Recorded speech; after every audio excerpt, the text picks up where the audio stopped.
한국의 전화에 지금 당장 트럼프가 백악관 상황실에서 소리쳤습니다. 이란 미사일 1,400발이 날아오고 있었습니다. 미국의 방패는 688발.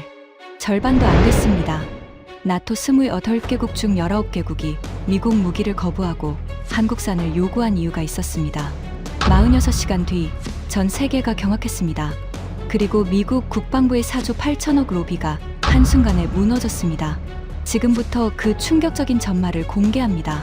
시작하기 전 구독과 좋아요, 그리고 대한민국 화이팅 댓글로 한국을 응원해주세요. 브뤼셀 나토 본부 긴급회의장이 발칵 뒤집혔습니다. 28개국 대표단 앞에서 제가 준비한 발표가 시작도 하기 전에 터진 일이었죠. 사흘 전까지만 해도 저는 이 회의가 형식적인 절차일 거라 생각했습니다. 이란 혁명수비대가 미사일 발사대 28기를 전개했다는 첩보가 들어온 직후였고, 중동 주둔 미군 3만 8천 명의 목숨이 걸린 상황이었습니다. 하지만 미국이 방패를 제공하겠다고 하면 누가 반대하겠습니까? 저는 제임스 브래드포드, 미 국무부 동아시아 태평양 담당 차관보입니다. 외교관 생활 32년 차, 주한미대사관 정무참사관을 4년 지낸 경력이 있습니다. 한국어 일상회화 정도는 문제없고 한국 문화도 나름 안다고 자부했습니다. 하지만 그건 한국의 야경이 아름답고 불고기가 맛있다는 수준의 이해였죠. 한국이 세계 방산 지도를 바꾸고 있다는 사실은 솔직히 제 시야 밖이었습니다. 회의장은 유리 천장 아래 반원형으로 배치되어 있었습니다. 28개국 대표단의 이름표가 알파벳 순서대로 놓여 있었고, 형광등 불빛이 대리석 바닥에 차갑게 반사되고 있었죠. 에어컨이 너무 강하게 돌아가고 있었습니다. 벨기에의 초겨울 공기보다도 회의장 안이 더 서늘하게 느껴졌어요. 저는 연단에 올라 프레젠테이션 리모컨을 손에 쥐었습니다. 첫 슬라이드에는 미 국방부가 준비한 중동 방공망 강화안이 깔끔하게 정리되어 있었죠. 패트리어트 PAC-3 추가 배치, THAAD 전진 배치, SM-3 해상 방어선 확장. 미국이 자랑하는 3중 방패의 풀 패키지였습니다. 각국 대표 여러분, 미합 중국은 이란의 위협에 대응하여 중동 전역에 최신 방공 자산을 즉시 배치할 것을 약속합니다. 목소리가 스피커를 통해 회의장에 울려 퍼졌습니다. 자신감이 넘쳤죠. 이 발표 하나면 끝날 줄 알았습니다. 하지만 그 순간이었습니다. 폴란드 대표 마르친 코발스키가 손을 들었습니다. 백발이 단정하게 넘겨진 60대 초반의 남성이었죠. 국방 차관 출신으로 나토 내에서 발언 무게감이 상당한 인물이었습니다. 브래드포드 차관보님, 한 가지 여쭤봐도 되겠습니까? 제가 고개를 끄덕이자 코발스키가 천천히 일어섰습니다. 그의 표정은 정중했지만 눈빛은 날카로웠어요. 미국 패트리어트의 이란 탄도탄 요격 성공률이 현재 얼마인지 정확히 알고 계시니까? 심장이 한 박자 멈춘 느낌이었습니다. 그건 우리도 알고 있는 민감한 숫자였거든요. 최근 기밀 평가에서 복합 탄두 대응 시 요격률이 기대치를 크게 밑돈다는 보고가 있었습니다. 하지만 이걸 나토 공개 회의장에서 물을 줄은 몰랐죠. 그 수치는 기밀 사항이라 이 자리에서 공개하기는 어렵습니다만, 패트리어트는 걸프전부터 실전 검증을 거친 세계 최고의 방공 체계라고 자신 있게 말씀드릴 수 있습니다. 코발스키가 미소를 지었습니다. 하지만 그 미소에 온기는 없었어요. 그렇다면 질문을 바꾸겠습니다. 폴란드는 왜 48조 원을 들여 한국산 방공 체계 도입을 검토하고 있다고 생각하십니까? 회의장 공기가 얼어붙었습니다. 제 뒤에서 미국 대표단 보좌진이 서류를 뒤적이는 소리가 들렸어요. 저도 처음 듣는 숫자였습니다. 48조 원이라니. 코발스키가 이어서 말했습니다. 저만이 아닙니다. 노르웨이, 체코, 루마니아, 그리스 대표단도 같은 의견입니다. 우리가 원하는 건 미국의 방패가 아닙니다. 지금 이 순간 실전 배치 가능한 최고 성능의 방패입니다. 그리고 솔직히 말씀드리면 그건 미국산이 아닐 수 있습니다. 회의장이 술렁이기 시작했습니다. 노르웨이 대표가 고개를 끄덕이고 있었고, 체코 대표는 코발스키를 향해 박수까지 치려다 참는 모습이었죠. 반원형 좌석 이곳저곳에서 각국 대표들이 서로 눈빛을 교환하고 있었습니다. 저는 등에서 차가운 땀이 흐르는 걸 느꼈습니다. 32년 외교관 경력에서 이런 건 처음이었어요. 미국이 방패를 주겠다는데 동맹국들이 다른 나라의 방패를 원한다고 공개적으로 말한 겁니다. 그것도 한국의 방패를. 의장이 잠시 정회를 선언했습니다. 저는 연단에서 내려오면서 속으로 같은 질문을 반복하고 있었죠. 한국 무기가 대체 뭐길래?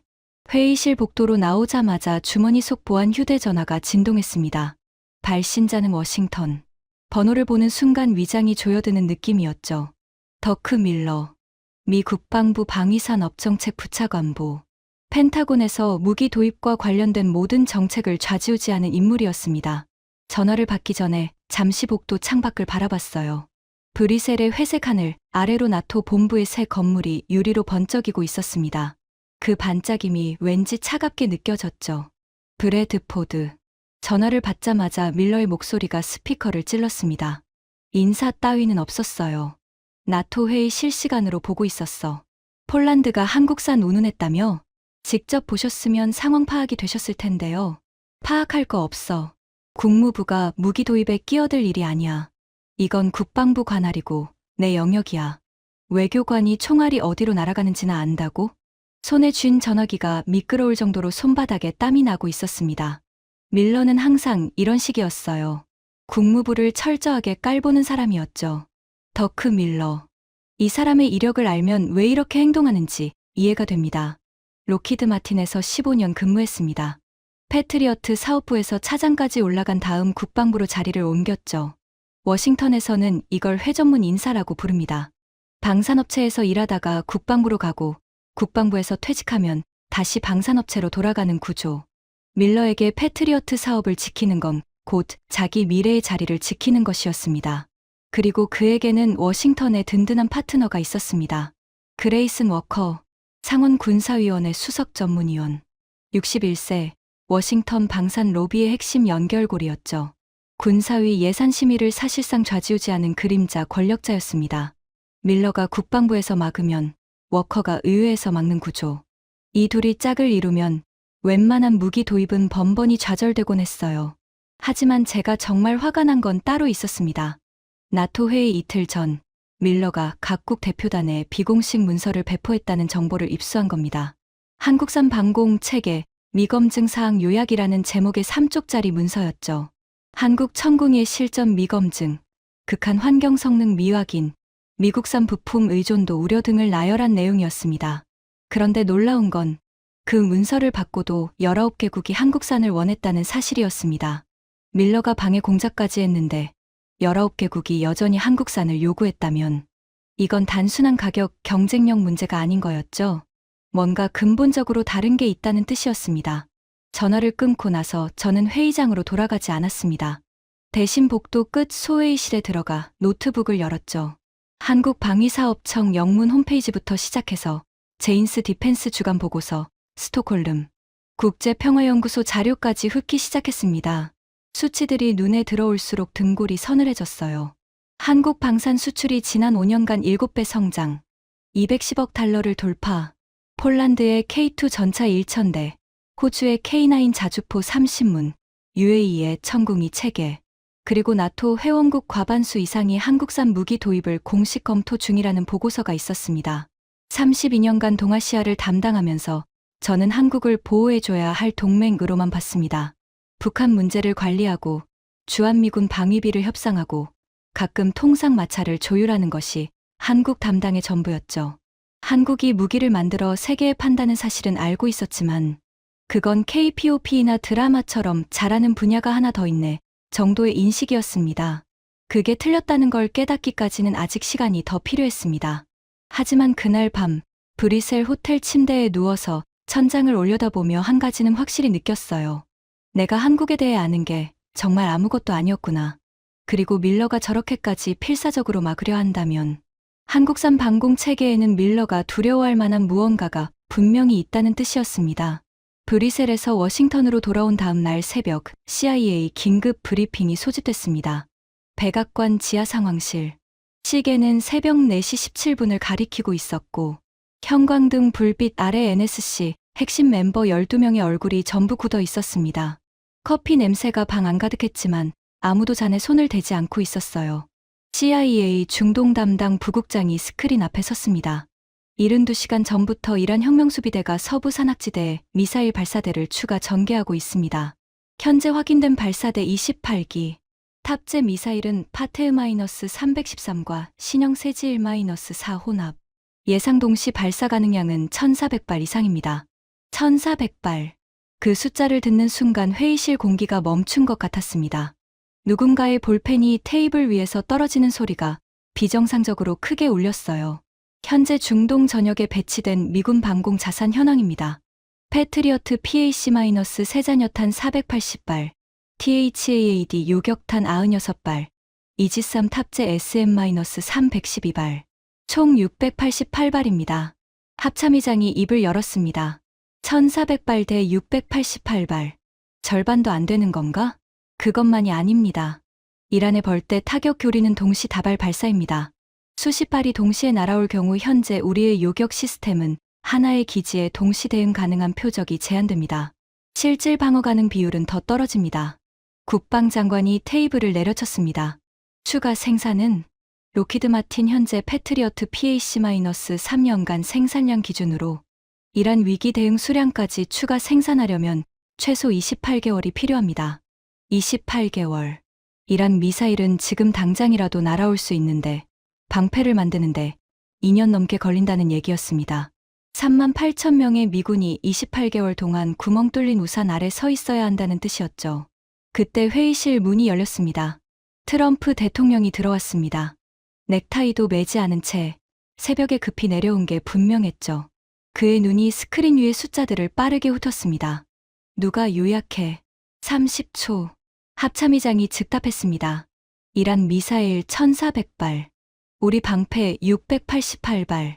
추가 생산 28개월. 지금 이 순간 중동 미군 38,000명이 방패 없이 서 있습니다. 트럼프의 표정이 굳었습니다. 저는 그 자리에서 처음으로 그의 얼굴에서 진짜 분노를 봤어요. TV에서 보여주는 과장된 표정이 아니라 이마에 혈관이 튀어나오고 주먹이 저절로 쥐어지는 종류의 분노였습니다. 로키드 마틴이 매년 국방 예산에서 얼마를 가져가? 아무도 대답하지 않았습니다. 내가 답해줄게. 4조 8천억 원어치를 가져가면서 병사들 목숨을 지킬 미사일조차 제때 못 만든다. 이게 말이 되는 건가? 회의실이 조용했습니다. 하지만 제 머릿속에서는 이틀 전 나토 회의장의 장면이 겹쳐지고 있었어요. 폴란드 코발스키가 던진 질문. 19개국이 원한 한국산 방패. 밀러의 방해 공작에도 흔들리지 않았던 각국의 요구. 그때 트럼프가 저를 봤습니다. 브래드포드, 나토에서 난리 났다며? 한국 무기 달라고? 그렇습니다. 대통령님. 28개국 중 19개국이 한국산 방공 체계를 요청했습니다. 트럼프의 눈이 좁아졌습니다. 19개국이 우리 걸 놔두고? 예. 잠시 침묵이 흘렀습니다. 트럼프가 합참의장에게 시선을 돌렸죠. 그 한국 무기. 성능이 어떤데 나토가 저 난리야? 합참의장이 답하려는 순간 화상회의 스크린 한쪽이 깜빡이더니 밀러의 얼굴이 떴습니다. 펜타곤에서 원격 참석하고 있었던 겁니다. 대통령님, 잠시 말씀드려도 되겠습니까? 밀러의 목소리는 차분했습니다. 하지만 저는 그 차분함 뒤에 계산이 돌아가고 있다는 걸 느낄 수 있었어요. 이 남자가 차분할수록 위험하다는 걸 저는 몇 년간의 회의 경험으로 알고 있었거든요. 한국산 방공 체계는 아직 실전 검증이 단 한 번도 되지 않았습니다. 나토 국가들의 요청은 가격에 현혹된 것이며 미군 38,000명의 목숨을 검증되지 않은 무기에 맡기는 건 도박입니다. 저희 국방부에서 로키드 마틴과 긴급 생산 라인 가동을 협의 중이며 납기를 14개월로 단축할 수 있다는 잠정 답변을 받았습니다. 28개월이 14개월이 되었지만 14개월도 너무 긴 시간이었습니다. 이란 미사일은 내일이라도 날아올 수 있었으니까요. 트럼프가 밀러를 똑바로 바라봤습니다. 14개월. 그 14개월 동안 이란이 가만히 기다려줄 거라고? 밀러가 입을 열려는 순간 트럼프가 손바닥을 들어 말을 잘랐습니다. 브래드포드. 예, 대통령님. 한국 가. 직접 눈으로 확인하고 와. 그 한국 무기가 진짜 나토가 난리칠 만한 물건인지 아닌지 내가 판단해. 심장이 쿵 내려앉았습니다. 국무부 차관보가 무기 검증을 하러 가라는 건 전례가 없는 일이었어요. 이건 국방부의 영역이었고 밀러의 영역이었습니다. 밀러의 화상 스크린 속 표정이 순간적으로 일그러지는 게 보였습니다. 하지만 바로 원래대로 돌아갔죠. 그리고 그가 입을 열었을 때 저는 등골이 서늘해지는 걸 느꼈습니다. 좋은 생각입니다. 대통령님. 그렇다면 검증의 공정성을 위해 제가 검증단을 구성하겠습니다. CIA 무기분석 전문관과 상원군사위 소속 의회 조사관을 대동시키죠. 국무부와 국방부, 의회가 함께 확인하면 누구도 이의를 제기할 수 없을 겁니다. 합리적으로 들리는 제안이었습니다. 하지만 저는 밀러의 속셈을 읽을 수 있었어요. 검증이 아니라 매장이었습니다. CIA 분석관은 밀러의 입맛에 맞는 사람을 골라서 보낼 것이고 의회 조사관은 워커의 사람일 게 뻔했죠. 한국 현장에서 어떤 결과가 나오든 그 결과를 뒤집을 사람들을 미리 심어놓겠다는 뜻이었습니다. 하지만 저는 거부할 수 없었습니다. 대통령이 가라고 했고 밀러가 검증단을 붙이겠다고 한 이상 거부하면 오히려 의심을 사게 되니까요. 알겠습니다. 제가 대답하자 밀러의 입꼬리가 미세하게 올라갔습니다. 화상 카메라의 화질이 좋지 않았지만 그 미소는 분명히 보였어요. 회의가 끝난 뒤 복도에서 NSC 선임보좌관 캐서린 홀이 다가왔습니다. 밀러가 검증단에 누구를 넣을지 벌써 감이 오죠? 코너 헨리, CIA 무기분석 이과장. 밀러와 로키드 마틴 시절 같은 사업부였어요. 캐서린의 표정이 굳었습니다. 그리고 의회 조사관은 워커가 직접 고를 거예요. 의회 조사라는 이름으로 한국 현장에 감시자를 심는 거죠. 알고 있어요. 캐서린이 제 팔을 잡았습니다. 그녀의 손이 떨리고 있었어요. 브래드포드, 이건 함정이에요. 밀러는 당신이 한국에서 뭘 보든 상관없이 결과를 뒤집을 준비를 하고 있어요. 당신이 한국산이 좋다고 보고하면 국무부가 국방부 영역을 침범했다고 공격할 거고, 나쁘다고 보고하면 그대로 한국산 도입을 영구히 차단하겠죠. 저는 창밖을 바라봤습니다. 워싱턴의 새벽 하늘이 회색에서 옅은 분홍색으로 바뀌고 있었어요. 링컨 기념관의 윤곽이 어둠 속에서 서서히 드러나고 있었죠. 캐서린, 한 가지만 물어볼게요. 뭔데요? 밀러가 이렇게까지 필사적으로 막으려는 이유가 뭘까요? 단순히 로키드 마틴의 매출을 지키려는 것뿐일까요? 캐서린이 잠시 생각하더니 대답했습니다. 한국산이 들어오면 패트리어트만 끝나는 게 아니에요. 미국 방산 생태계의 구조 자체가 흔들리는 거예요. 28개월 걸리는 생산 체계, 기당 58억 원짜리 가격표, 개량만 반복하는 사업 모델. 한국이 그걸 전부 부숴버릴 수 있거든요. 밀러가 지키려는 건 패트리어트가 아니라 자기가 속한 세계 전체예요. 그 말이 가슴에 모처럼 박혔습니다. 나는 한국에 대해 무엇을 알고 있는가? 한국이 만드는 무기가 정말 밀러의 세계를 부술 만한 물건인가?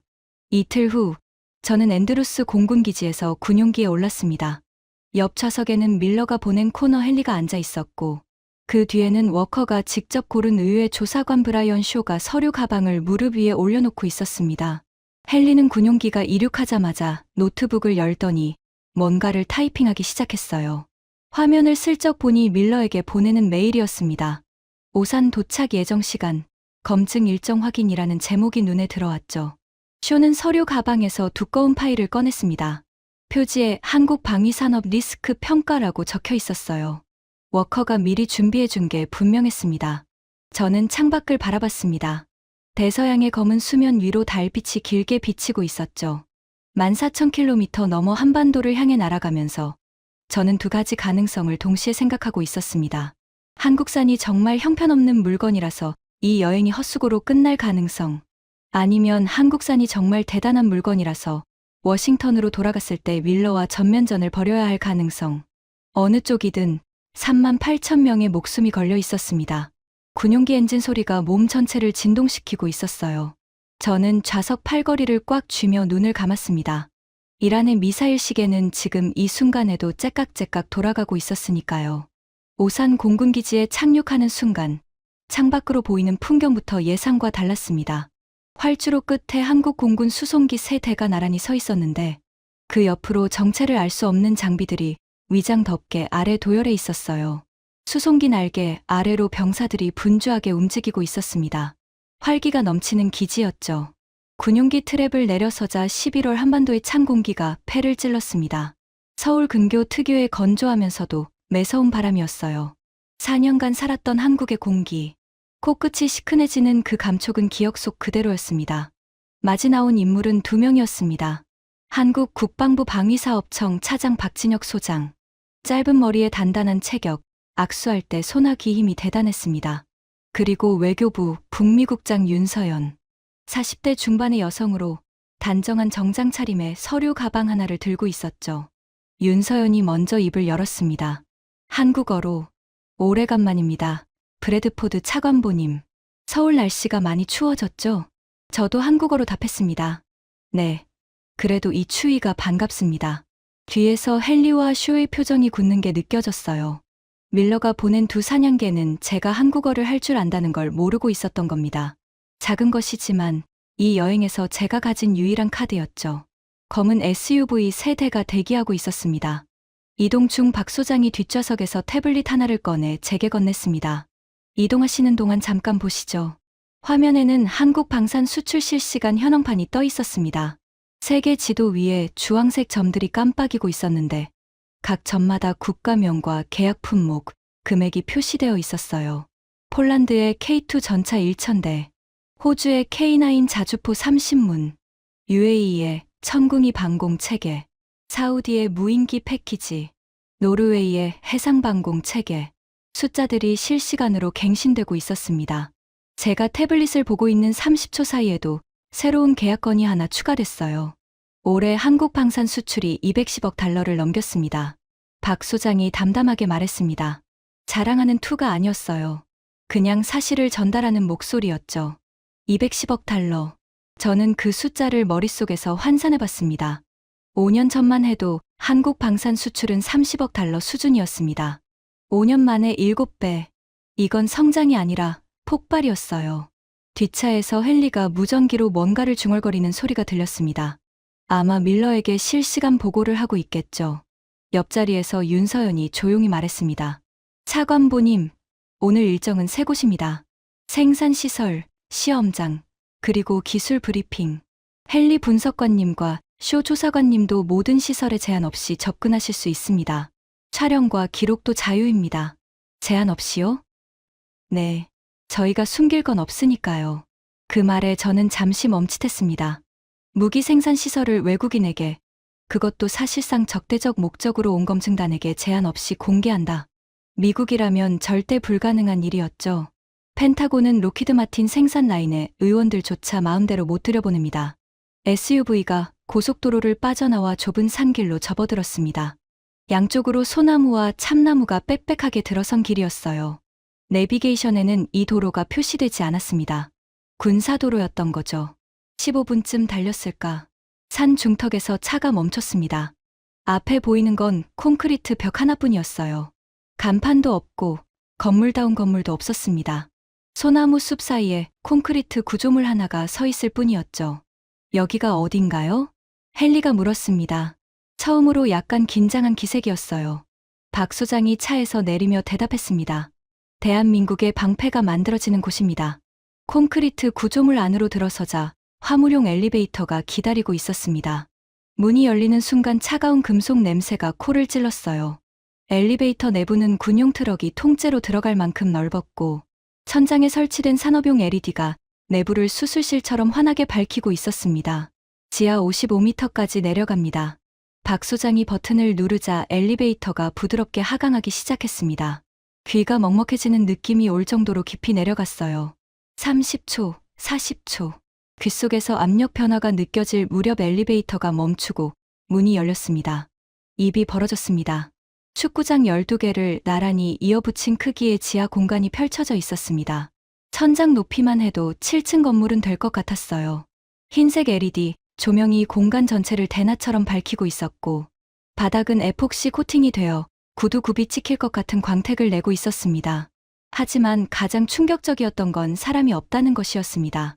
이 거대한 공간에 작업자가 단 한 명도 보이지 않았어요. 대신 주황색과 흰색의 로봇팔들이 쉬지 않고 움직이고 있었습니다. 수백 개의 로봇팔이 정밀한 동작으로 부품을 짚고 조립하고 검사하고 이동시키는 일련의 과정을 끊김없이 반복하고 있었죠. 금속이 금속에 맞닿는 정밀한 소리, 로봇팔의 모터가 돌아가는 낮은 위민거림, 컨베이어, 벨트의 규칙적인 진동. 그 소리들이 합쳐져 지하 55m에서 거대한 심장이 뛰는 것 같았습니다.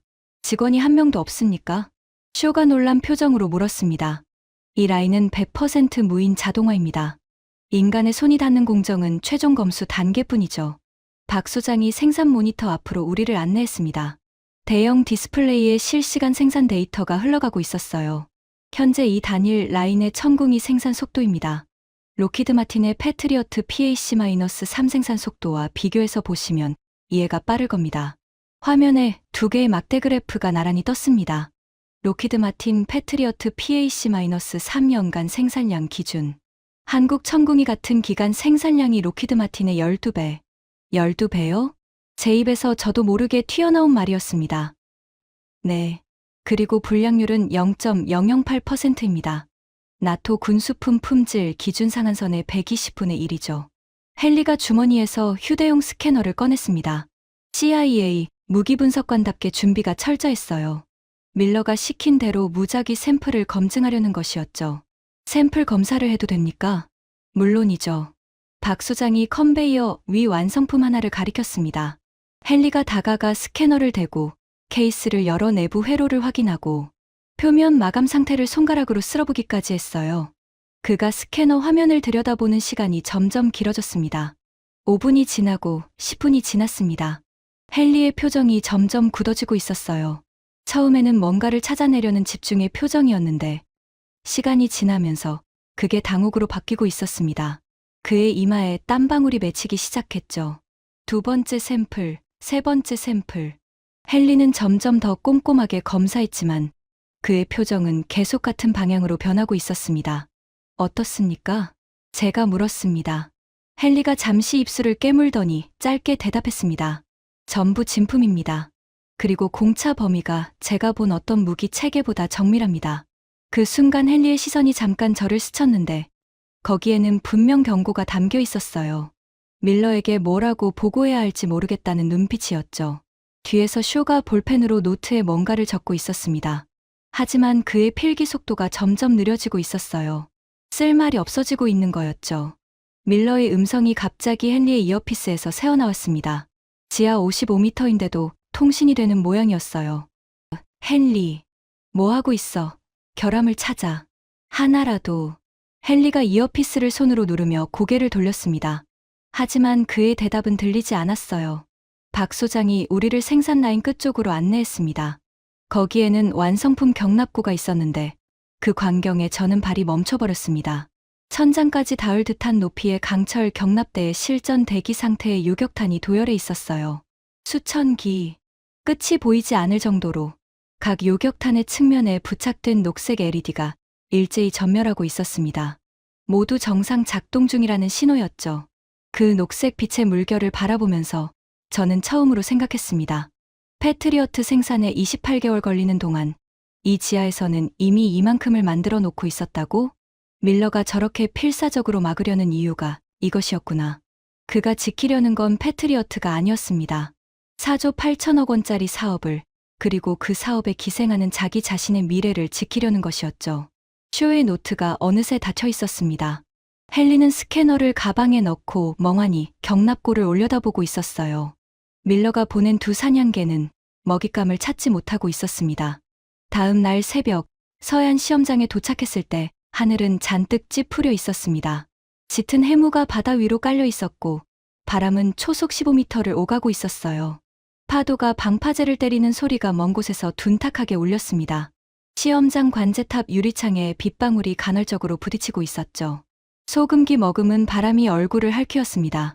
관제탑 안에서 한국군 관계자들이 시험 준비를 하고 있었습니다. 대형 스크린 3개의 레이더 화면, 기상 데이터, 발사대 실시간 영상이 나뉘어 표시되고 있었어요. 헨리가 갑자기 가방에서 노트북을 꺼냈습니다. 실사격 전에 한 가지 요청이 있습니다. 그의 목소리가 평소와 달라져 있었어요. 지하 생산기지에서 봤던 당혹감은 사라지고 다시 날이 선 표정으로 돌아와 있었습니다. 밤새 밀러와 통화한 게 분명했죠. 한국군 표적기 대신 우리가 준비한 표적으로 시험하고 싶습니다. 헨리가 노트북 화면을 돌렸습니다. 화면에는 미군이 개발한 최신 스텔스 기동형 표적기 사양이 띄워져 있었어요. 이란이 운용 중인 세지-1-4 미사일의 비행 패턴과 레이더 반사 면적을 정확히 모사한 표적기였습니다. 스텔스 코팅의 불규칙 기동까지. 사실상 실전에서 가장 어려운 시나리오였죠. 밀러의 작전이었습니다. 한국 측이 준비한 쉬운 표적 대신 가장 어려운 표적을 던져서 실패하게 만들려는 거였어요. 저는 박 소장의 반응을 살폈습니다. 하지만 박 소장은 눈 하나 깜짝하지 않았습니다. 오히려 제가 예상하지 못한 사람이 반응했어요. 윤서연 북미국장이 서류 가방에서 문서 한 장을 꺼냈습니다. 그걸 보는 순간 저는 소름이 돋았습니다. 시험 조건 변경 동의서입니다. 어제 오후에 미리 준비했습니다. 이미 알고 있었던 겁니다. 밀러가 이런 수를 쓸 거라는 걸. 헨리의 얼굴이 굳었습니다. 쇼도 볼펜을 멈추고 윤서연을 바라봤어요. 미국 측 표적기 사용, 악천후 조건, 전자전 환경 추가까지 모두 수용합니다. 서명하시죠. 윤서연이 동의서와 펜을 헨리 앞에 놓았습니다. 헨리가 밀러에게 연락하려고 이어피스에 손을 가져갔지만 해무 때문인지 통신이 끊겨 있었어요. 헨리는 잠시 망설이다가 이를 악물고 서명했습니다. 첫 번째 시험이 시작됐습니다. 관제탑 스크린에 표적기 하나가 떠올랐습니다. 해무 속에서 발사된 스텔스 기동형 표적기가 불규칙 궤적으로 날아들고 있었어요. 레이더 화면에서도 신호가 희미하게 나타났다, 사라지기를 반복했습니다. 관제탑이 조용해졌습니다. 모든 사람의 시선이 스크린에 고정됐어요. 발사. 천궁이 요격탄이 지상에서 치솟았습니다. 관제탑 유리창 너머로 주황빛 화염이 해무를 갈라놓는 게 보였어요.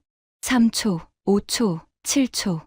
스크린 위에서 두 개의 점이 접근하고 있었습니다. 직격. 스크린 위에 표적 신호가 사라졌습니다. 해무 속 어딘가에서 둔탁한 폭발음이 들려왔어요.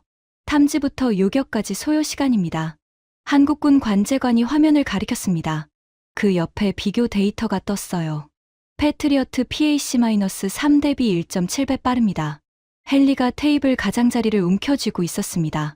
손가락 끝이 하얗게 변해 있었어요. 한 발은 운일 수 있습니다. 헨리가 쥐어짜듯 말했습니다.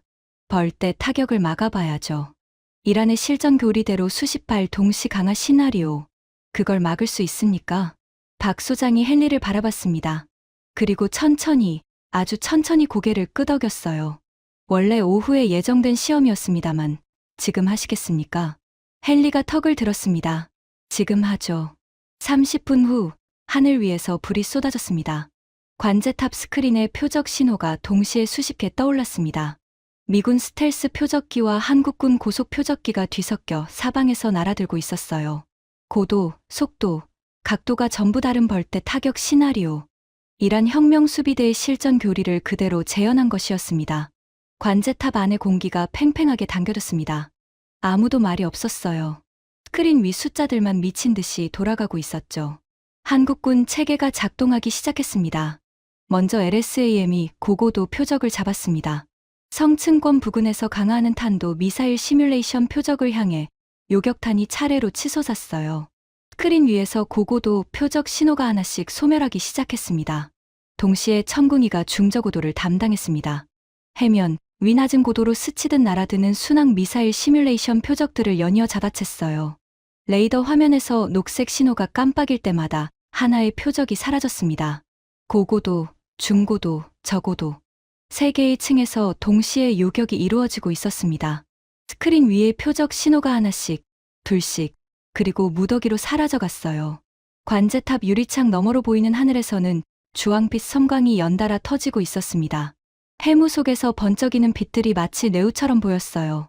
파편이 바다 위로 떨어지면서 하얀 물기둥을 만들었고 그 진동이 관제탑 바닥까지 전해져 왔습니다. 2분이 지났습니다. 스크린 위에 표적 신호가 전부 사라졌습니다. 관제관이 결과를 읽었습니다. 전 표적 요격 완료. 성공률 100%. 고고도 LSAM 전탄 명중. 중저고도 천궁이 전탄 명중. 미식별 자녀 표적 제로. 관제탑이 정적에 잠겼습니다. 헨리가 의자에서 천천히 일어섰습니다. 그의 얼굴에서 혈색이 빠져 있었어요. CIA 무기분석관으로서 수십 종의 방공 체계를 평가해 온 사람이 두 손을 테이블 위에 짚고 서서 화면을 바라보고 있었습니다. 그의 입에서 나온 말은 짧았습니다. 현존하는 모든 방공 체계 중 최상위입니다. 조작 흔적 없습니다. 그 순간 헨리의 주머니에서 진동이 울렸습니다. 통신이 다시 잡힌 모양이었어요. 밀러였죠. 헨리가 전화를 받았습니다. 관제탑이 조용했기 때문에 밀러의 목소리가 스피커 너머로 새어나왔어요. 헨리, 한국 무기 실패 장면 확보했어. 내일 아침까지 청문회 자료로 정리해서 워커에게 보내야 해. 헨리의 손이 떨리고 있었습니다. 전화기를 쥔 손가락에 힘이 들어가 관절이 하얗게 변했어요. 그는 밀러에게 뭐라고 답해야 할지 모르는 표정이었습니다. 잠시 침묵이 흘렀습니다. 그리고 헨리가 입을 열었어요. 문제가 생겼습니다. 그 한마디만 하고 전화를 끊었습니다. 밀러에게 실패했다고 말하지 않았습니다. 문제가 생겼다고만 한 거죠. 하지만 그 의미는 모든 사람이 알고 있었어요. 쇼가 노트를 덮었습니다. 그리고 처음으로 박 소장에게 질문했어요. 이 체계가 실전 배치까지 걸리는 시간이 얼마입니까? 지금 보신 그대로 실전 대기 상태입니다. 계약 서명 시점부터 목표 지역 전개까지 46시간이면 됩니다. 쇼의 볼펜이 떨어졌습니다. 바닥에 볼펜이 부딪히는 소리가 관제탑에서 비정상적으로 크게 울렸어요. 패트리어트 추가 생산 28개월, 긴급 단축해도 14개월, 한국사는 46시간. 저는 관제탑 창밖을 바라봤습니다. 해무가 조금 버티고 있었어요. 서해바다 위로 흐릿한 수평선이 드러나고 있었습니다. 그 수평선 너머 14,000km 저편에서 이란의 미사일 시계가 돌아가고 있다는 사실이 갑자기 피부로 느껴졌습니다. 하지만 밀러는 아직 포기하지 않았습니다. 헨리의 이어피스에서 다시 밀러의 목소리가 새어나왔어요. 이번에는 헨리가 아닌 쇼에게였습니다. 쇼, 지금 들어. 워커가 워싱턴에서 움직이고 있어. 상원 군사위에 한국산 도입 차단 긴급 결의안을 상정했어. 표결까지 72시간. 브래드포드가 뭘 보고 오든 상관없어. 의회에서 막으면 끝이야. 쇼의 표정이 변했습니다. 밀러의 지시를 따르던 사람이 처음으로 갈등하는 눈빛을 보인 거였어요. 저는 그 대화를 들으면서 주먹을 꽉 쥐었습니다. 손톱이 손바닥에 파고들어 아팠지만 신경 쓰이지 않았어요. 밀러와 워커. 이 두 사람은 미군 38,000명의 목숨이 걸린 상황에서도 자기들의 이권을 지키기 위해 최고의 방패를 차단하려 하고 있었습니다. 실사격 시험이 끝난 뒤 일정에 없던 곳으로 이동했습니다. 박 소장이 한 곳만 더 보여드리고 싶은 데가 있다며 우리를 안내한 곳은 시험장에서 차로 20분 거리에 있는 작은 건물이었습니다. 군사시설 같은 위장이나 경비는 없었어요. 그냥 산자락에 조용히 서 있는 3층짜리 회색 건물이었죠. 안으로 들어서자 분위기가 완전히 달랐습니다. 지하 생산기지의 차갑고 정밀한 공기 대신 미세하게 따뜻한 온기가 감돌았어요. 절삭유와 금속 분말이 섞인 독특한 냄새. 그리고 어디선가 정밀 연마기가 돌아가는 희미한 소리가 들렸습니다. 여기는 뭐 하는 곳입니까? 천궁이 추진체 핵심 부품 정밀 가공동입니다. 작업실 안으로 들어서자 한 남자가 작업대 앞에 앉아 있었습니다. 하얀 클릴룸 작업복에 확대경을 쓴 채 손가락 끝으로 무언가를 조정하고 있었어요. 우리가 들어온 것도 모르는 것 같았습니다. 완전히 집중한 상태였죠. 박 소장이 조용히 소개했습니다. 오창호 수석기술관입니다. 34년간 미사일 추진체만 다뤄온 분이죠. 오창호 기술관이 고개를 들었습니다. 60대 초반으로 보이는 얼굴에 주름이 깊었지만 눈빛은 맑고 또렷했어요. 손이 크고 두꺼웠는데 손가락 끝에는 수십 년간 금속을 다뤄온 사람 특유의 굳은 살이 박혀 있었습니다. 멀리서 오셨군요. 담담한 목소리였습니다. 미국 국무부 차관보가 찾아왔다는데 긴장한 기색이 전혀 없었어요. 오 기술관이 작업대 위에 두 개의 부품을 나란히 놓았습니다. 왼쪽이 미국산 패트리어트 추진체 터빈 블레이드입니다. 오른쪽이 천궁이용으로 제가 가공한 겁니다. 두 부품은 겉보기에 비슷해 보였습니다. 하지만 확대경으로 보자 차이가 선명했어요. 미국산의 표면 조도를 보세요. 미세한 공구 자국이 남아 있습니다. 이 자국들이 초음속 환경에서 미세 난류를 일으키죠. 추진 효율이 떨어지는 원인 중 하나입니다. 오 기술관이 한국산 블레이드를 집어 올렸습니다. 이건 최종 가공 후에 제가 손으로 한 번 더 다듬습니다. 나노미터 단위 연마죠. 기계는 여기까지 못 옵니다. 헨리가 두 부품을 받아 들고 번갈아 살펴봤습니다. 그리고 한국산 블레이드의 표면을 손가락으로 쓸어보더니 고개를 저었어요. 이건 대체 어떻게 한 겁니까? 이 수준의 표면 마감을 손으로요? 오 기술관이 미소를 지었습니다. 처음으로 표정이 풀린 순간이었어요. 34년 했습니다. 기계가 만들고 사람이 영혼을 얻는 겁니다. 저는 그 말을 들으면서 가슴 한쪽이 뜨거워지는 걸 느꼈습니다. 외교관으로서가 아니라 한 사람으로서. 34년간 같은 자리에서 나노미터 단위의 정밀함을 쌓아온 사람의 무게가 느껴졌어요. 분량이 나온 적은 있습니까? 헨리가 물었습니다. 오 기술관의 표정이 순간 굳었습니다. 마치 모욕을 당한 것 같은 표정이었어요. 34년간 단 한 건도 없습니다. 제 이름이 찍힌 부품이 불량으로 돌아온 적은 없어요. 헨리가 더 이상 질문하지 않았습니다. 작업실을 나오면서 저는 뒤를 돌아봤습니다. 오 기술관은 이미 다시 작업대 앞에 앉아 확대경을 쓰고 있었어요. 우리가 왔든 안 왔든 상관없다는 듯이 자기 일에 몰입하고 있었죠. 그 모습을 보면서 한 가지 생각이 들었습니다. 이 사람은 미국에서 누가 오든 나토에서 뭘 결정하든 밀러가 무슨 짓을 하든 상관없이 내일도 이 자리에서 같은 일을 하고 있을 거라고. 한국의 방패는 워싱턴의 정치가 아니라 이런 사람들의 손끝에서 만들어지고 있었습니다. 차에 타서 쇼가 처음으로 개인적인 말을 했습니다. 저런 기술자가 몇 명이나 됩니까? 박 소장이 대답했습니다. 추진체 분야만 120명 이상입니다. 평균 경력 22년이죠. 쇼가 창밖을 바라보며 작게 중얼거렸습니다. 로키드 마틴 엘라베마 공장 평균 근속이 6년인데 그 말이 차 안에 조용히 가라앉았습니다. 하지만 감동에 젖어 있을 시간이 없었습니다. 윤서연의 전화기가 울렸거든요. 네, 확인했습니다. 짧은 통화를 마친 윤서연의 표정이 단단하게 굳어 있었습니다. 브래드포드 차관보님, 워싱턴에서 소식이 왔습니다. 무슨 소식입니까? 밀러 부차관보가 펜타곤 기밀 채널을 통해 한국 방산 데이터 조작 의혹 보고서를 유포했습니다. 한국방위사업청의 시험 데이터가 조작되었을 가능성이 있다는 내용입니다. 심장이 쿵 내려앉았습니다. 조작이라니? 헨리가 직접 검증해서 진품이라고 했는데 밀러의 보고서에는 헨리의 현장 검증 결과가 포함되어 있지 않습니다. 밀러가 자체적으로 작성한 문서입니다. 허위 보고서. 미국 국방부 고위 관리가 동맹국의 무기 체계에 대해 근거 없는 허위 보고서를 공식 채널로 유포한 겁니다. 그리고 하나 더 있습니다. 워커 수석 전문위원이 상원 군사위에 한국산 방공 체계 도입 차단 긴급 결의안을 상정했습니다. 표결까지 72시간이라고 합니다. 밀러가 국방부에서 막고 워커가 의회에서 막는다. 양면 공격이었습니다. 제가 한국에서 뭘 보고 뭘 느끼든 워싱턴에서 의회가 차단 결의를 통과시키면 한국산 도입은 물 건너가는 겁니다. 저는 차 창밖을 바라봤습니다. 한국의 저녁 하늘이 짙은 남색으로 물들어가고 있었어요. 산 능선 위로 첫 번째 별이 떠올라 있었습니다. 밀러와 워커. 이 두 사람은 자기들의 세계가 무너지는 게 두려운 겁니다. 한국산이 들어오면 패트리어트만 끝나는 게 아니라 미국 방산 생태계 전체가 흔들리니까요. 28개월 걸리는 생산 체계, 기당, 58억 원짜리 가격표, 계량만 반복하면서 천문학적 예산을 빨아먹는 사업 모델. 한국이 그 모든 걸 부숴버릴 수 있다는 걸 밀러는 오늘 깨달은 겁니다. 그래서 더 필사적으로 막으려는 거였죠. 윤서연 국장님. 네. 한국 외교부는 이 상황을 어떻게 보고 있습니까? 윤서연이 잠시 생각하더니 대답했습니다. 저희는 팔 물건이 있고 미국에는 필요한 물건이 있습니다. 나머지는 시간이 증명할 겁니다. 담담한 목소리였습니다. 하지만 그 담담함 안에 한치의 흔들림도 없었어요. 그 밤 오산기지 숙소에서 저는 한 통의 메일을 작성했습니다. 수신자는 NSC 선임보좌관 캐서린 홀.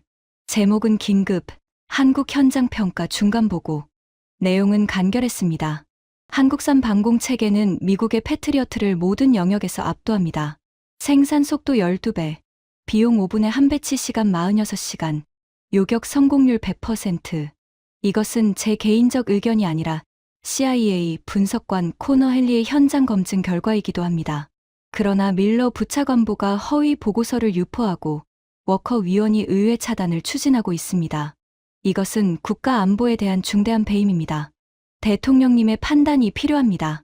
보내기 버튼을 누르고 나서 저는 창밖을 바라봤습니다. 오산 기지의 야간 조명이 활주로를 따라 길게 이어져 있었어요. 그 불빛들 사이로 한국 공군 수송기 한 대가 조용히 활주로를 지나고 있었습니다. 이란의 미사일 시계는 멈추지 않고 있었습니다. 38,000명의 미군은 구멍 뚫린 우산 아래 서 있었고요. 그리고 워싱턴에서는 그 구멍을 메울 방패를 차단하려는 사람들이 밤새 전화기를 붙들고 있었죠. 72시간. 워커의 차단 결의안이 표결에 붙여지기까지 남은 시간이었습니다. 저는 눈을 감았습니다. 내일 워싱턴으로 돌아가면 전쟁이 시작될 거였어요. 밀러와 워커를 상대로 한 전쟁. 한국의 방패를 미군의 하늘 위에 올리기 위한 전쟁. 그리고 솔직히 말하면 이 시점에서 저는 이미 알고 있었습니다. 한국의 방패가 미국의 방패보다 낫다는 걸. 다만 그걸 인정하고 행동에 옮기는 건 전혀 다른 차원의 문제였죠. 새벽 2시 14분. 한국 오산기지 VIP 숙소에서 보안 전화기가 울렸습니다. 잠에서 깬 게 아니었어요. 애초에 잠을 자지 못하고 있었습니다. 밀러의 허위 보고서, 워커의 차단 결의안, 내일 표결. 이 세 가지가 머릿속에서 빙글빙글 돌고 있었거든요. 침대 옆 탁자에 놓인 전화기의 붉은 불빛이 어둠 속에서 깜빡였습니다. 발신자 백악관 상황실. 심장이 쿵 내려앉았습니다. 백악관 상황실에서 새벽 2시에 직접 전화가 온다는 건 한 가지 의미밖에 없었어요. 브래드포드 차관보님. 이란 혁명수비대가 미사일 발사를 개시했습니다. 수화기를 쥔 손에 힘이 빠질 뻔했습니다. 몇 발입니까? 현재까지 탐지된 발사 징후 23건. 추가 발사대가 가동 중이며 총 발사량은 1,400발 이상으로 추정됩니다. 중동 전역 미군 기지 코드 레드 발령. 대통령님이 지금 즉시 상황실로 오시라고 하셨습니다. 전화를 끊고 불을 켰습니다. 손이 떨려서 셔츠 단추를 2번이나 잘못 끼웠어요. 복도로 나가니 박 소장이 이미 군복 차림으로 서 있었습니다. 잠을 잔 흔적이 없었어요. 이 사람도 안 잤던 겁니다. 상황 파악하고 있습니다. 한국 합참도 비상 가동 들어갔습니다. 5분 만에 오산기지 지휘통신실에 도착했습니다. 대형 스크린 4개가 벽면을 채우고 있었어요. 그중 하나에 백악관 상황실이 실시간으로 연결되어 있었습니다. 트럼프 대통령의 얼굴이 스크린에 떠 있었죠. 그런데 상황실 화면에서 제 눈에 먼저 들어온 건 트럼프가 아니었습니다. 밀러였어요. 밀러가 상황실 테이블 끝자리에 앉아 있었습니다. 화면 속에서도 그의 표정이 읽혔어요. 긴장한 건 맞지만 그 긴장 속에 계산이 돌아가고 있는 눈빛이었습니다. 이란 미사일이 날아오는 이 순간에도 밀러는 이걸 자기에게 유리한 카드로 만들 궁리를 하고 있었던 겁니다. 합참의장이 현황을 보고했습니다. 이란 발사 미사일 제1파 72발 탐지. 중동 전역 6개 미군 기지를 향해 동시 진입 중. 패트리어트 잔여탄 480발, THAAD 96발, SM-3 112발, 총 688발로 1,400발을 막아야 하는 상황입니다. 제1파 72발은 대응 가능하지만 2파 이후 방어 능력이 급격히 저하됩니다. 트럼프의 얼굴이 붉어졌습니다. 688발로 1,400발을 막아? 절반도 안 되잖아. 그 나머지는 어디로 떨어지는 건데? 합참의장이 침묵했습니다. 그 침묵이 답이었어요. 38,000명의 미군이 있는 기지 위로 떨어진다는 뜻이었죠. 밀러가 이때 끼어들었습니다. 대통령님, 로키드 마틴 긴급 생산 라인을 가동하면 14개월 내에 추가 요격탄 공급이 가능합니다. 당장은 현보유 자산으로 최선을 다하고 외교 채널을 통해 이란에 경고 메시지를 보내는 것이 현실적인 방안입니다. 14개월. 미사일이 지금 하늘에서 날아오고 있는데 14개월이라고 한 겁니다. 저는 귀를 의심했어요. 하지만 밀러의 표정은 진지했습니다. 이 상황에서도 로키드 마틴의 독점 구조를 지키려는 거였어요. 38,000명의 목숨보다 4조 8천억짜리 추가 예산안이 더 중요한 사람이었습니다. 트럼프가 밀러를 쳐다봤습니다. 3초간의 침묵이 흘렀어요. 그리고 트럼프가 말했습니다. 14개월. 14개월 동안 우리 병사들이 뭘 하고 있으라고? 관에 들어가서 기다리라고? 밀러의 얼굴이 굳었습니다. 트럼프가 고개를 돌렸어요. 스크린 너머 오산기지에 있는 저를 똑바로 쳐다봤습니다. 브래드포드. 내가 한국에서 봤다며. 그 한국 무기 지금 당장 쓸 수 있어? 심장이 터질 것 같았습니다. 하지만 머릿속에 지하 55m의 경납고가 선명하게 떠올랐어요. 녹색 LED가 일제히 전멸하던 수천 기의 실전 대기 요격탄들. 100% 다중 요격을 보여준 서해안 실사격. 오창호 기술관의 34년 무결점 기록. 예, 대통령님. 씁니다. 지금 당장 쓸 수 있습니다. 밀러가 즉시 반격했습니다. 대통령님, 실전 검증이 안 된 무기를 투입하는 건 도박입니다. 만약 실패하면 정치적 책임은 고스란히 대통령님에게 돌아갑니다. 정치적 책임. 밀러가 꺼낸 마지막 카드였습니다. 트럼프에게 가장 민감한 단어를 정확히 찔러 넣은 거였어요. 회의실 공기가 얼음장처럼 차가워졌습니다. 트럼프가 3초간 밀러를 쳐다봤습니다. 그리고 천천히 입을 열었어요. 밀러, 실패하면 내 책임이라고? 그럼 688발로 1400발을 막다가 병사들이 죽으면 그건 누구 책임이야? 밀러의 입이 열렸다 닫혔습니다. 아무 말도 나오지 않았어요. 트럼프가 테이블을 내려쳤습니다. 한국 대통령에게 전화 연결해. 지금 당장. 보좌관이 움직였습니다. 40초 만에 한미 정상 간한 라인이 연결됐어요. 트럼프와 한국 대통령의 통화는 46초였습니다. 46초. 외교 역사상 가장 짧은 정상 통화 중 하나였을 겁니다. 한국 대통령의 답은 한 문장이었어요. 보내겠습니다. 전화가 끊기기도 전에 오산기지가 움직이기 시작했습니다. 활주로에 대기하고 있던 C-17 수송기 편대의 엔진이 일제히 점화됐어요. 기지 전체가 진동했습니다. 지하 경납고에서 실전 대기 상태였던 천궁이와 LSAM이 수송 컨테이너에 실려 올라왔죠. 한국군 병사들이 야간 투광기 아래에서 쉬지 않고 움직였습니다. 포클레인과 수송 차량이 활주로와 경납고 사이를 쉴 새 없이 오갔어요. 박 소장이 제 옆에서 무전기를 들었습니다. 제1수송편대. 천궁이 포대 내 기분 적재 완료. 이륙 준비. 제2수송편대. LSAM 포대 2 기분 적재 중. 15분 내 완료. 제3수송편대. 레이더 차량 및 통합 지휘 체계 적재 중. 저는 활주로 끝에 서서 C-17이 이륙하는 걸 지켜봤습니다. 굉음과 함께 거대한 수송기가 활주로를 박차고 어둠 속으로 사라졌어요. 두 번째, 세 번째, 네 번째. 새벽 하늘에 C-17의 항법등이 붉은 점이 되어 서쪽으로 빨려 들어갔습니다. 한국에서 중동까지 직선거리 8,000km. 제트 기류를 타면 10시간이었죠. 이란 미사일 1파가 중동 미군 기지에 도달하는 건 발사 후 12분이었습니다. 패트리어트가 1파 72발 중 대부분을 요격했지만 잔여탄은 급격히 줄었어요. 그로부터 46시간. 46시간 만에 카타르 알 우데이드 기지, 바레인 이사 기지, UAE 알다프라 기지, 사우디 프린스 술탄 기지에 한국산 다층 방공망이 전개 완료됐습니다. LSAM이 고고도를, 천궁이가 중저고도를 맞는 다층 요격 체계가 중동 전역을 덮은 겁니다. 이란 2파 공격이 시작됐습니다. 이번에는 규모가 달랐어요. 탄도 미사일과 순항 미사일이 혼합된 복합 타격. 서로 다른 고도와 속도로 동시에 밀려 들어왔습니다. 미군 통제관이 패트리어트 콘솔에서 비명에 가까운 보고를 쏟아냈죠. 다중 표적 동시 진입, 패트리어트 포화 상태. 하지만 바로 그 순간 한국산 레이더가 가동을 시작했습니다. 다기능 위상 배열 레이더가 이란 미사일 전체를 한꺼번에 포착했어요. 스크린 위에 붉은 사각형이 표적 하나하나를 감싸 안았습니다. LSAM이 먼저 고고도 탄도탄을 잡았고 천궁이가 중저고도 순항 미사일을 쓸어 담았습니다. 다층 요격이 동시에 진행됐어요. 중동 기지 통제실에서 미군 장교의 목소리가 실시간으로 전송됐습니다. 한국산 체계 요격 개시, 표적 소멸 확인, 계속 소멸 확인, 전부 소멸, 전탄 격추, 전탄 격추입니다. 백악관 상황실에 환호성이 터졌습니다. 저는 오산기지 통신실에서 스크린을 바라보고 있었어요. 눈물이 나올 뻔했습니다.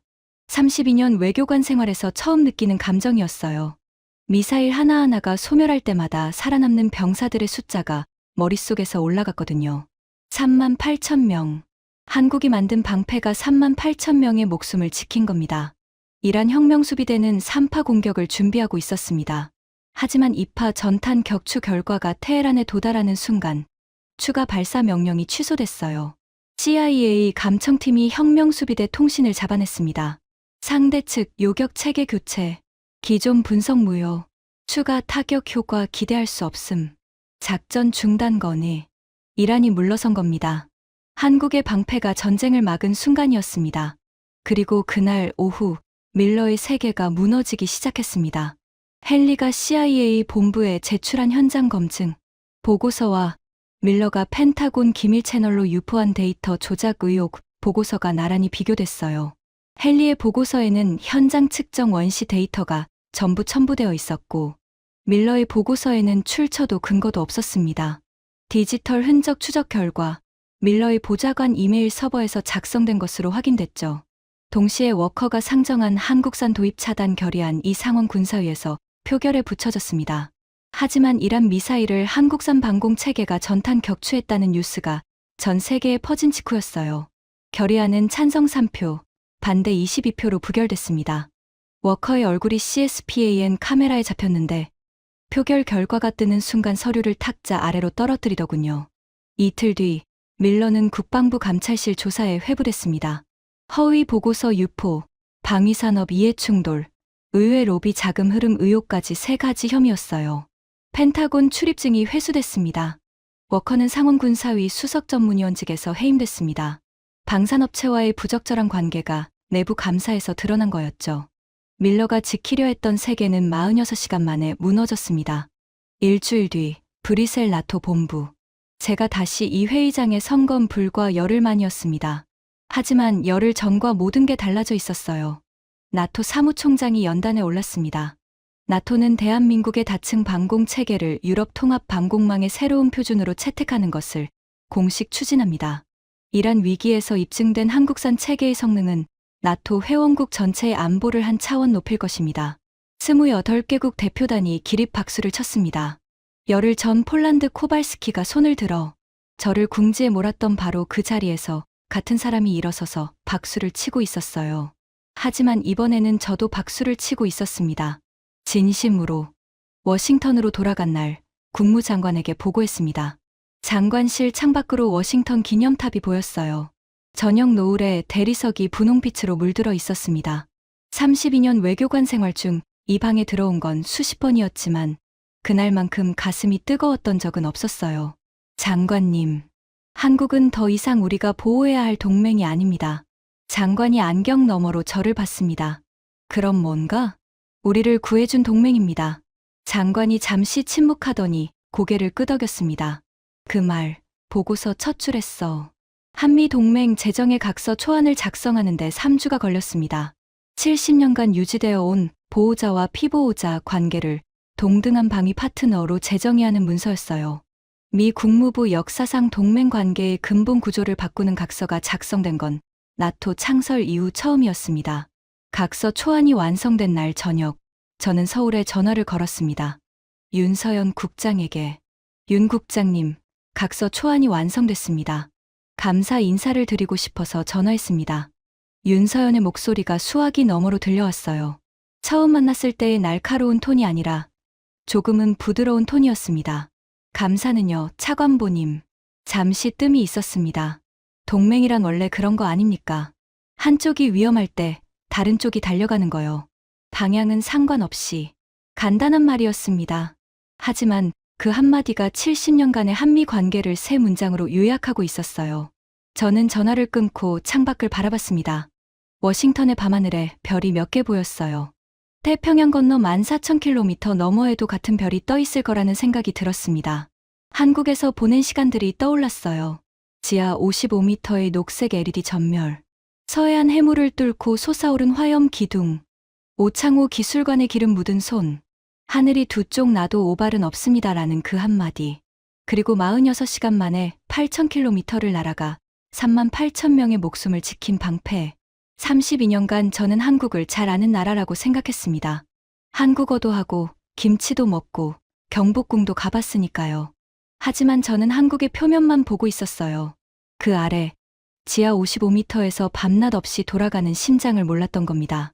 지금 이 순간에도 한국 어딘가의 산 중턱 아래 55m에서는 잠들지 않는 기계들이 방패를 만들고 있을 겁니다. 기계가 찍어내고 사람이 영혼을 얹고 세상 어딘가에서 누군가의 목숨을 지킬 준비를 하고 있겠죠. 그 나라가 우리의 동맹입니다.